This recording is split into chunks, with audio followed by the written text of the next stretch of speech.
नमस्कार आप सभी को। मेरा नाम नीतू भट्ट है। काम करो कुछ ऐसा कि निशान बन जाए, कदम रखो ऐसे कि पहचान बन जाए।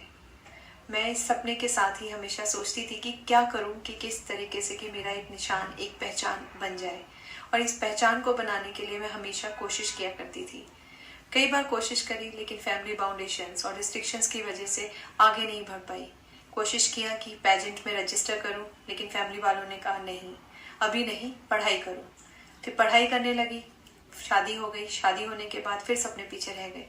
फाइनली एक दिन मैं अपने हस्बैंड से डिस्कस कर रही थी, तो उन्होंने मुझसे कहा, क्यों नहीं तुम अभी अपने सपने को पूरा करती हो, अभी भी लेट नहीं हुआ है। फिर उनके इंकरेजमेंट, सपोर्ट की वजह से मैंने अपने आप को एक पेजेंट के लिए रजिस्टर किया 2020 में, जो था फर्स्ट स्टेप मेरे अपने सपनों की ओर। इस पेजेंट का नाम था फिट एंड ग्लैम राजस्थान, जो कि एक स्टेट लेवल का पेजेंट था। क्योंकि मेरे पास कोई बैकग्राउंड नहीं था, मेरे पास कोई नॉलेज नहीं थी, मैंने इसके लिए एक प्रोफेशनल ट्रेनिंग ली, जिसकी वजह से मैं इस पेजेंट की विनर बनी। फिर मैंने सेकंड पेजेंट के लिए रजिस्टर किया, जो था क्वीन ऑफ राजस्थान, और मैं उस पेजेंट की भी विनर बनी, जो कि एक स्टेट लेवल पेजेंट था। और फाइनली जब मैं विनर बनी, उसके बाद मुझे काफ़ी प्रिंट शूट्स और एड शूट्स मिलने लगे। एड शूट्स और प्रिंट शूट्स मिलने की वजह से मेरी एक इमेज फॉर्म हो गई, कॉन्फिडेंस लेवल आ गया। मैंने उसी टाइम पे जन टीवी राजस्थान के साथ कई लाइव प्रोग्राम्स भी किए। अभी भी था जो कुछ बाकी था, क्योंकि मैंने 2 स्टेट पेजेंट्स की मैं विनर बन चुकी थी, शूट्स कर रही थी, लेकिन नेशनल लेवल पे अभी भी नाम कमाना बाकी था। तो मैंने नाम कमाने के लिए अपने आप को नेशनल लेवल पेजेंट में रजिस्टर किया, जो था Mrs India 1 in a million, जिसका फिनाले दिल्ली में होना था और जिसकी जूरी मेंबर अदिति गोविदकर जी थी। मैंने फाइनली इसके लिए प्रिपरेशन शुरू करी और इसके बारे में पता करना शुरू किया, क्योंकि मैं ऑलरेडी 2 पेजेंट की विनर थी। तो मुझे आइडिया था कि मैं इस पेजेंट को किस तरीके से प्रिपेयर करूं, क्योंकि इसमें कई राउंड्स थे और उसमें से एक राउंड था जिसमें आपको टैलेंट शोकेस करना था, और उसमें मैंने अपना एक्टिंग टैलेंट परफॉर्म किया था, जिसके लिए मुझे स्टैंडिंग ओवेशन भी मिला था। फाइनली मैं मिसेस इंडिया पेजेंट की विनर हुई 2021 में। जब मैं मिसेस इंडिया बनी, उसके बाद मुझे फर्स्ट इंटरनेशनल शूट मिला, जो था स्विस मिलिट्री का शूट।